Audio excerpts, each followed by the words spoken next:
तधिक धुमाधवा जीवा जीवास्त्रव बंध संवर निर्जराम मोक्ष स्तवन। वंदना भैया जी। मोक्षास्तम। चलो वेरी गुड। चलो भव्या। वंदना भैया जी। चलो आप तो पहला अध्याय पूरा पढ़ लेती हैं। भैया जी अभी मैंने पहला पूरा रिवाइज नहीं किया। कितने सूत्र किए रिवाइज? भैया जी 15 20 तक आता है। चलो करो। पहले अध्याय के आप सुनाओ 15-20 तक, और इसके आगे आप रिवाइज करना। जी भैया जी। वंदना भैया जी। मोक्ष मार्गस्य नेतारं भेतारं कर्म भूभृतां ज्ञातानां विश्वतत्त्वानां वन्दे तद्गुणलब्धये। सम्यक् दर्शन ज्ञान चारित्राणि मोक्ष मार्गा तत्त्वाश्रधानं सम्यक् दर्शनम् तन्निसर्गादधिगमाद्वा जीवा जीवास्त्र बंध संवर निर्जरा मोक्ष मोक्ष मोक्षस्त्वन् नाम स्थापना मोक्षास द्रव सुनो सुनो सुनो, जल्दी जल्दी नहीं, मोक्षास तत्वम। मोक्षास्तत्त्वम् नाम स्थापना द्रव्य भावतस्तन्न्यासा प्रा, प्रमाणनैरधिगमा निर्दे हम्म। निर्देश स्वामित्व साधनाधिकरण स्थिति विधानता सत्संख्या क्षेत्र स्पर्शन कालांतर भावाल्प बहुतेष्व मतिश्रुधावधि मना पर्याय केवलानि ज्ञानम् तत्प्रमाणे आद्य परोक्षम प्रत्यक्ष मन्नत मति स्मृति संज्ञा चिंताभिनिबोध इत्यनर्थतमम् इत्यनर्थ तदिन्द्रियाणि इंद्रिये सुनो सुनो सुनो सुनो सुनो सुनो, इत्यनर्थांतरम। इत्यनर्थान्तरं सुनो तदिन्द्रियाणि निन्द्रिये निमित्तम् नहीं नहीं नहीं, तदिंद्रियानिंद्रिय निमित्तम। तदिन्द्रियानिन्द्रिये निमित्तम् अवग्रहे धारणा बहु बहुविधि क्षिप्राणि स्रतानुक्त ध्रुवाणा सेताराम अर्थस्य चलो बस ठीक है। व्यंजनस्य वर्गः न व्यंजन वंदना सुनो भैया जी। सुनो सुनो, व्यंजनस्यावग्रह। व्यंजनस्य वग्रः। वंदना भैया जी।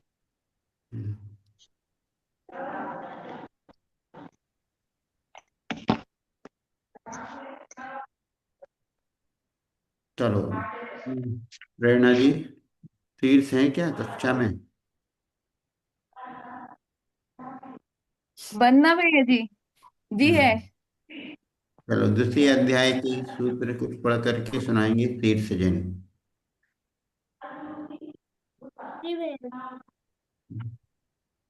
रिवाइज किया कि नहीं? नहीं भैया, नहीं किया। चलो तो लेकिन पता है मैं पढ़ के बता दूंगा। चलो हाँ, सावधानी से पढ़ना, स्लो पढ़ना, जल्दी जल्दी नहीं पढ़ना। हम्म। प्रारंभ करें। औपशमिक छायकौ भावौ मिश्रस्य जीवस्य स्वतंत्र मौदायिक पारिणामिकौ च।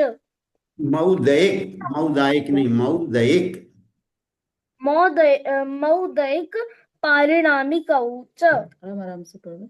द्विनवाष्टादशैकविंशति त्रिभेदा यथाक्रमम् सम्यक् चारित्रे ज्ञान दर्शन दान लाभ भोगोपभोग वीर्याणि च ज्ञान ज्ञान दर्शन लब्ध्यश्च चतुस्त्री त्रिपंचभेदः सम्यक् चारित्र संयमाश्च गति कषाय लिंग मिथ्या दर्शनाज्ञाना संयता सिद्ध लेश्या चतुष चतुष तुरस्त्रय चतुष त्रयी कई कश भेदः जीव भव्या भव्यत्वानि च उपयोगो कैक षट् भेदः जीव भव्या भव्यत्वानि च उपयोगो लक्षणं द्विविधोष्ट चतुर्भेदः संसारिणो मुक्ताश्च समनस्कामनस्कः संसारिणस्त्र सस्थावरः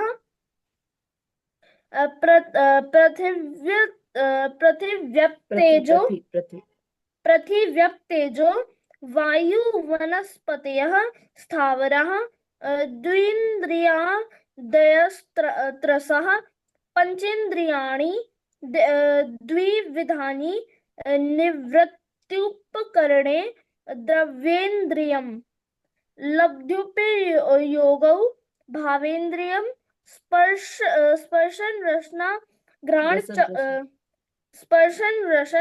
घ्राण चक्षुः श्रोत्राणि स्पर्श रस गंध वर्ण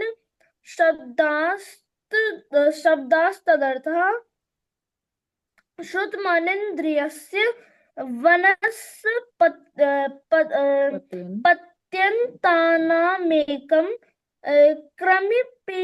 पिपीलिका भ्रमर मनुष्यादीनामेकैक वृद्धानि संगिनः समनस्कः विग्रहगतौ कर्मयोगः अनुश्रेणी गतिः अविग्रह जीवस्य विग्रहवती च संसारिणः प्राक्चतुर्भ्यः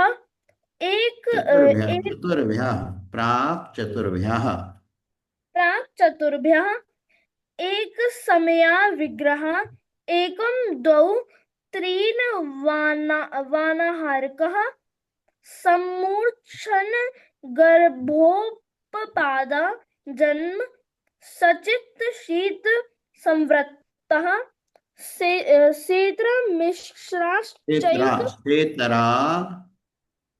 सेतरा मिश्राश्चैक शस्त्रद्योनयः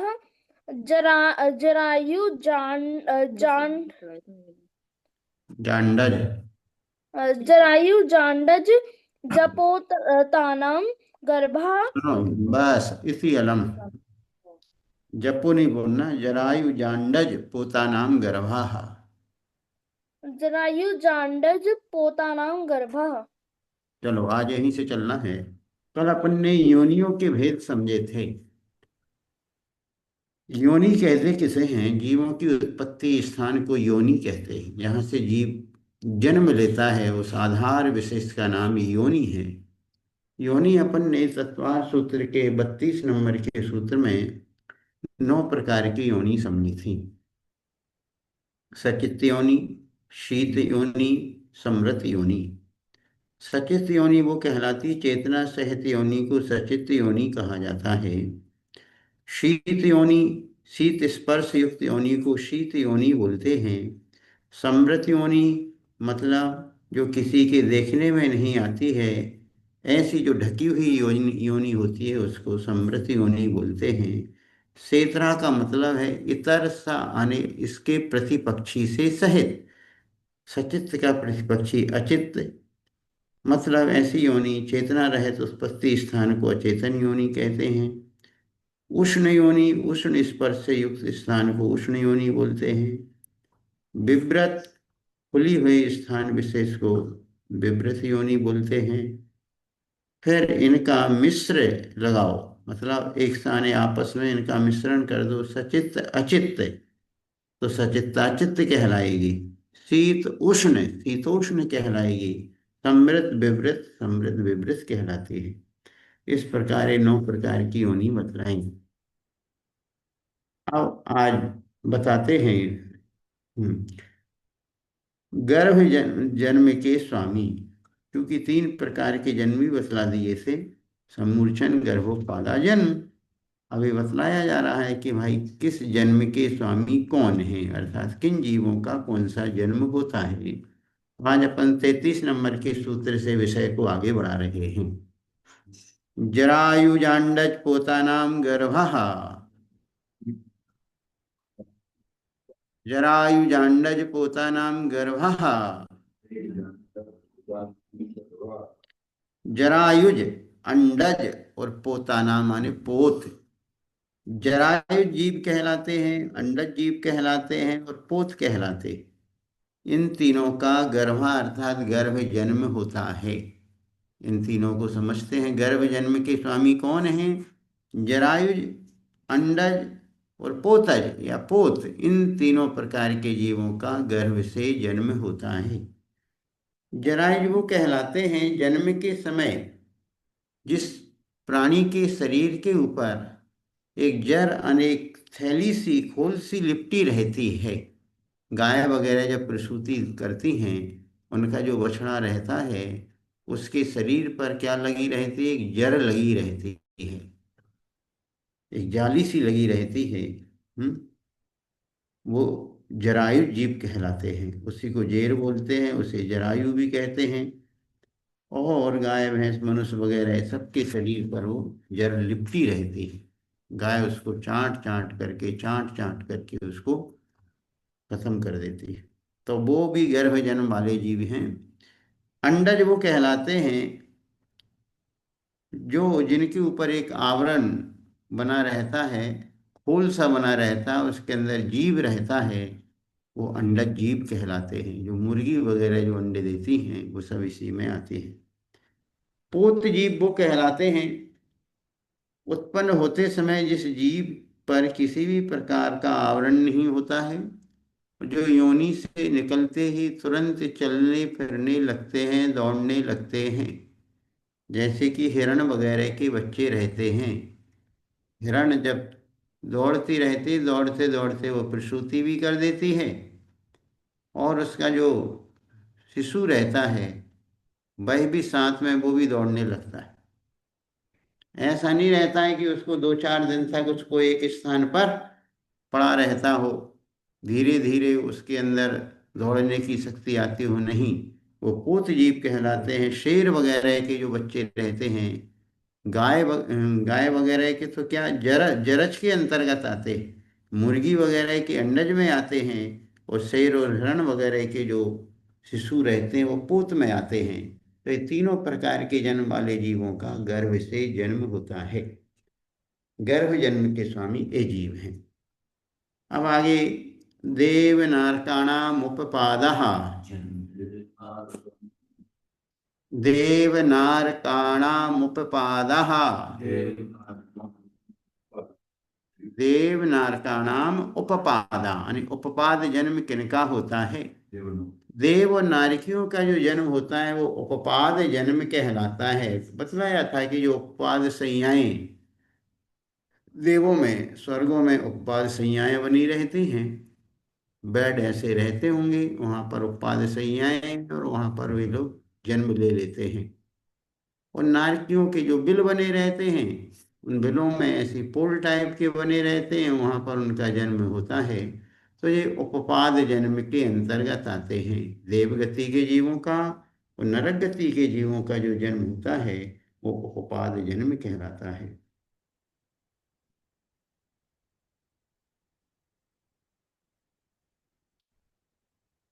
शेषाणाम सम्मूर्छनम, शेषाणाम सम्मूर्छनम, शेष जीवों का, किन से शेष? अब 2 प्रकार के ये बतला दिए थे अभी। देव और नारकियों का उपपाद जन्म होता है, जरायु अंडज पोतज जीवों का गर्भ जन्म होता है। इसके अलावा जितने जीव हैं उनको शेष शब्द से लिया। शेषाणाम सम्मूर्छनम, शेष सभी जीवों का सम्मूर्छन से जन्म होता है। शेष में कौन आ गए? 1 इंद्री, 2 इंद्री, 3 इंद्री, 4 इंद्री, ये शेष में आए। कोई पंचेंद्री त्रियंच ऐसे हैं, उनका भी क्या होता है? सम्मूर्छन जन्म होता है। और लब्धि अपर्याप्तक जो मनुष्य हैं, लब्धि अपर्याप्तक मनुष्यों का भी सम्मूर्छन जन्म होता है। लब्धि अपर्याप्तक मनुष्य वो कहलाते हैं जिनकी लब्धियां पूर्ण नहीं होती हैं, पर्याप्तियां जिनकी पूर्ण नहीं होती हैं और उनका मरण भी हो जाता है, वो लब्धि अपर्याप्तक मनुष्य कहलाते हैं। उनका भी कौन सा जन्म होता है? सम्मूर्छन जन्म होता है। तो ये सम्मूर्छन मनुष्य भैया जी कहाँ वरना पैदा? भैया जी हम्म, जिनका गर्भ से बाहर निकलना ही नहीं हो पाया तो वो समूचन जीव में ही आएंगे फिर। एक मिनट, आप क्या बोलना चाहती हैं, बोलो। आपने कहा जिनकी लब्धियां पूर्ण नहीं हुई और मरण हो गया, तो हम्म, मतलब वो जीव जो गर्भ से बाहर आए नहीं और उनका मरण हो गया, तो वो उसी में आते हैं क्या?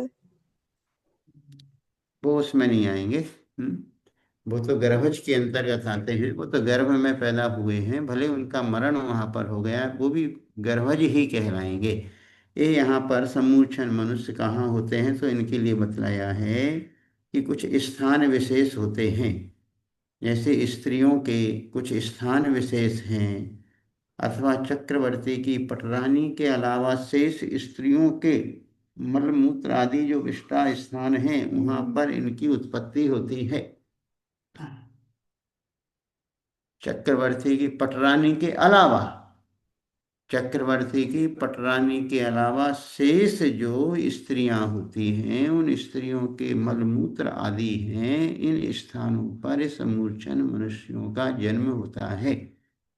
उनके शरीर के भी कुछ ऐसे स्थान होते हैं जहाँ पर पसीना वगैरह आता है, वहाँ पर भी सम्मूर्छन मनुष्यों का जन्म होता है।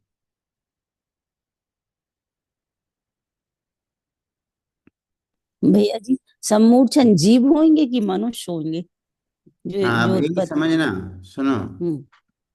हम मनुष्य हैं, मनुष्यों के शरीर में जो सम्मूर्छन जीव होंगे वो मनुष्य जाति के होंगे। कोई त्र्यंच गति के जो जीव हैं, उनके यहाँ उनके शरीर में जो जीव होंगे वो सम्मूर्छन त्र्यंच कहलाएंगे।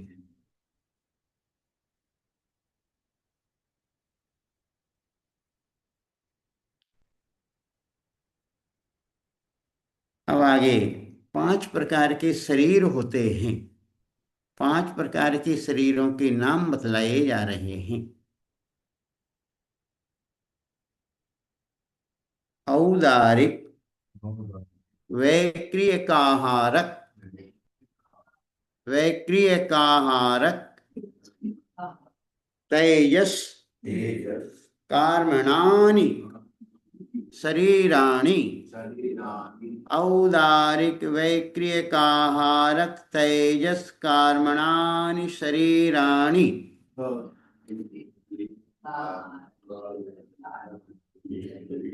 इसको तेजस बोलना, 2 मात्राएं लगी हैं, तेजस नहीं बोलना, तेजस। औद उसी प्रकार औदारिक ना बोल करके औदारिक बोलना, औ की मात्रा है। औदारिक, वैक्रियकाहारक, तेजस, कर्मणानि शरीराणि।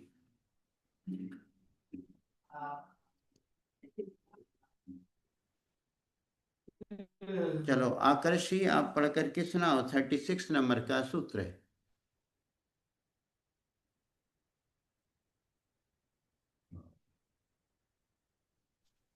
वंदना भैया जी। औकारिक वैक्रिय काहारक औदारिक, औदारिक। औदारिक वैक्रिय काहारक तेजस कर्म कार्म का रानी कर्म रानी शरीराणी। बहुत बढ़िया। चलो भव्या, आप भी पढ़ करके सुनाओ इसी सूत्र को। वंदना भैया जी। औदारिक, वैक्रय वैक्रय काहारक, तेजस कर्मणानि शरीराणि। कर्मणानि नहीं, कार्मणानि, का में बड़ा आ की मात्रा है, कार्मणानि। कर्मणानि। वंदना भैया जी। तो औदारिक शरीर, शरीर शब्द अंत दीपक है जो सभी के साथ लगाया जाएगा। क्योंकि शरीर 5 हैं इसलिए बहुवचन में दे दिया शरीराणि। शरीर शब्द नपुंसक लिंग का शब्द है, इसलिए इसके रूप चलते हैं शरीरम, शरीरे, शरीराणि। तो बहुवचन मतलब बहुत सारे शरीर हैं, इसलिए इसको बहुवचन में रखा है। तो इसलिए शरीर शब्द को अंत्य दीपक मान करके सभी के साथ लगाना। औदारिक शरीर, वैक्रियक शरीर, आहारक शरीर, तेजस शरीर और कार्माण शरीर। कार्मणानि इसलिए कह दिया क्योंकि बहुवचन का प्रयोग किया। तो शरीर 5 प्रकार के होते हैं। औदारिक शरीर, वैक्रियक शरीर, आहारक शरीर, तेजस शरीर और कार्माण शरीर।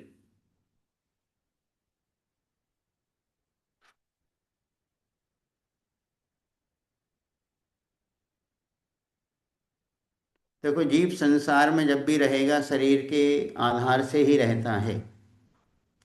2 प्रकार के जीव होते हैं, एक संसारी और एक मुक्त। मुक्त जीव तो वो हैं बिना शरीर के भी रह जाते। सिद्धालय में रहने वाले सिद्ध भगवान, उनके लिए आधार के लिए कोई शरीर की जरूरत नहीं है। ज्ञान शरीरी, वो ज्ञान के आधार से रह रहे हैं, मतलब ज्ञान को ही उन्होंने आधार बनाया। उसके अलावा जितने भी जीव हैं वो सब शरीर के आधार से रहते हैं। यहाँ तक कि अरिहंत परमेष्टि भी शरीर के आधार से रह रहे हैं, उनका औदारिक शरीर है। हम आप सब भी शरीर में ही रह रहे हैं, शरीर के आधार से रह रहे हैं। तो बतला दिया, जब तक इन शरीरों का जीव के साथ संबंध है तब तक वो जीव संसारी जीव कहलाता है। वाकई में यदि हमको संसार से मुक्त होना है तो इन शरीरों से हमें मुक्ति चाहिए। 3 प्रकार के शरीर तो छूटते रहते हैं, मिलते रहते हैं, बिछुड़ते रहते, किंतु तेजस और कार्माण ये 2 शरीर तो अनादि संबंधे चे। अनादिकाल से जीव के साथ इनका संबंध है, आज तक इनका संबंध छूटा नहीं है। जब हम मनुष्य गति, त्रियंज गति में जन्म लेते रहते हैं तो औदारिक शरीर हमारे साथ बना रहता है, उसके साथ तेजस कार्माण बना रहता है। देव गति, नरक गति में जन्म लेते हैं तो वैक्रियक शरीर, उसके साथ तेजस कार्माण शरीर रहता है। 6ठे गुण स्थान वर्ती रिद्धिधारी, कोई आहारक रिद्धिधारी मुनिराज हैं तो उनको औदारिक के साथ आहारक भी हो जाता है और तेजस कार्माण रहते ही हैं। तो यहाँ पर ये समझना कि शरीर 5 प्रकार के होते हैं। एक औदारिक शरीर होता है, उदार अर्थात स्थूल जो शरीर होता है, जो हमारे दिखने में आता है, दूसरों को रोक भी देता है, दूसरे से रुक भी जाता है। ऐसे मनुष्य व त्रियंचों के स्थूल शरीर को औदारिक शरीर कहते हैं। वैक्रियक शरीर क्या कहलाता है? जो अनेक प्रकार से छोटा, बड़ा, स्थूल, सूक्ष्म आदि के रूप में परिवर्तित होता रहता है। जैसे उसको ऐसा बनाया जा सकता है, सूक्ष्म भी किया जा सकता है, बहुत स्थूल भी किया जा सकता है, वो कहलाता है वैक्रियक शरीर। ये देव और नारकियों का जो शरीर होता है वो वैक्रियक शरीर कहलाता है। तीसरा आहारक शरीर होता है।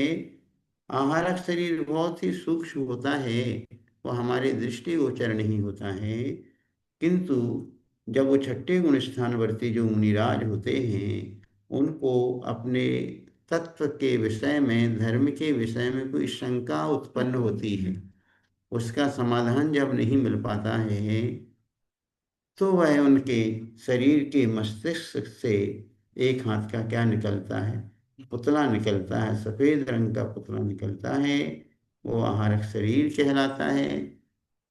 सुन रहे हैं सब लोग? बच्चे लोग भी सुन रहे हैं कि नहीं? तुम लोग ये नहीं समझ लेना कि जिस दिन तुमको शंका हो जाए तो तुम्हारे शरीर के मस्तिष्क से एक पुतला निकल जाएगा।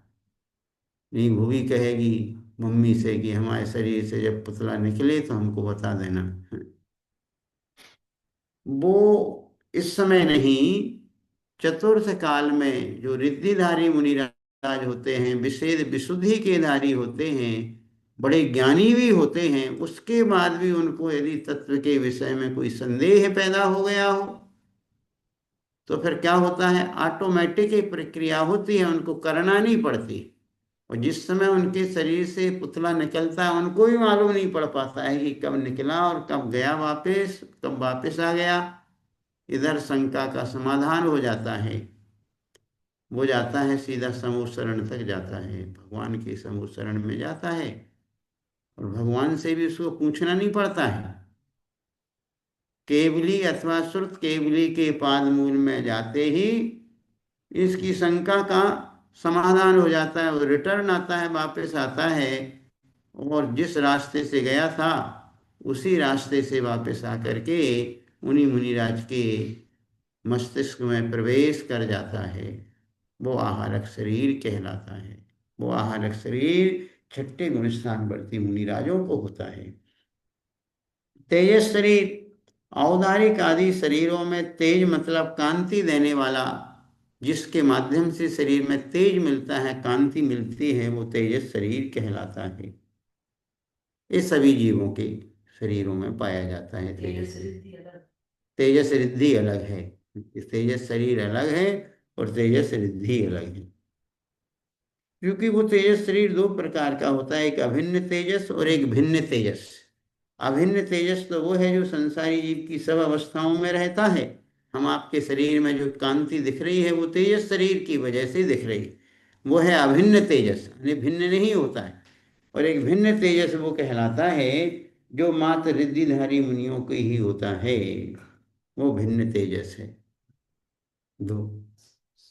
और वो भी एक शुभ होता है और एक अशुभ होता है।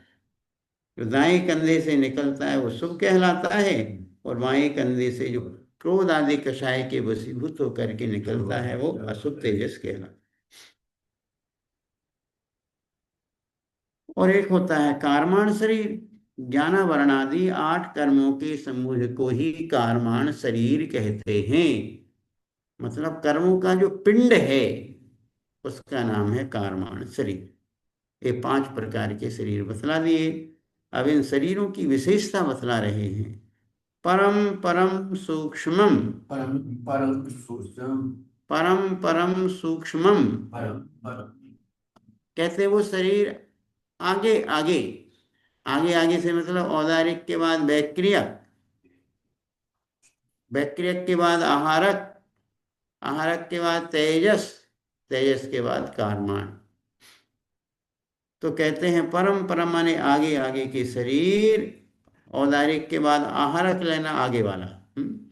तो कहते हैं सूक्ष्म अर्थात सूक्ष्म होते हैं। मतलब औदारिक शरीर जो हमारे इस देखने में आ रहा है उससे सूक्ष्म होता है वैक्रियक शरीर। वैक्रियक शरीर देव नारकियों का होता है और कहते हैं वैक्रियक शरीर से सूक्ष्म होता है आहारक शरीर और आहारक शरीर से सूक्ष्म होता है तेजस शरीर। अब हमारा जो तेजस शरीर है औदारिक शरीर में जो कांति दे रहा है, तो कांति हमें दिख रही है लेकिन उस कांति को हम पृथक नहीं कर सकते। और जो कारमान शरीर है वो उससे भी सूक्ष्म है। तेजस शरीर को तो हम अनुमान से जान लेते कि शरीर में कांति इसमें ज़्यादा है, इसमें कम है, इसका तेजस शरीर ऐसा है। लेकिन कारमान वर्गणाओं से बना हुआ जो शरीर है वो अत्यंत सूक्ष्म है। वो तो हमें दिखाई नहीं देता, वो सिर्फ अनुभव में आता है, अनुभव किया जाता है।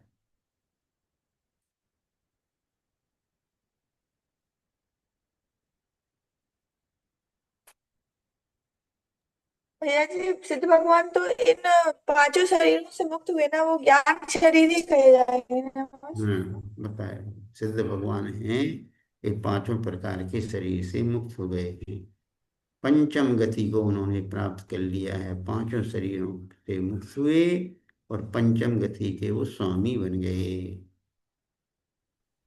भैया जी मुनिराजों को पास औदारिक और तेजस शरीर दोनों होंगे। देखो मुनि महाराज के पास तो औदारिक तो है ही, औदारिक शरीर तो हम आप सबके साथ है। यदि कोई रिद्धिधारी मुनिराज होंगे तो औदारिक के साथ आहारक भी होगा, आहारक के साथ तेजस कारमाण तो होगा। तेजस कारमाण तो सभी संसारी जीवों को होते ही हैं।